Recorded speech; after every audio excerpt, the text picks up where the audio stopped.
Sveiki, esu gydytoja odontologė Milda Babušienė.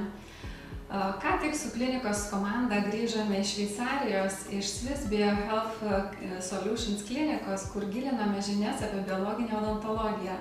Todėl noriu ir jums pristatyti bei pasidalinti, kas yra biologinė odontologija, bei pristatyti Swiss BioHealth konceptą.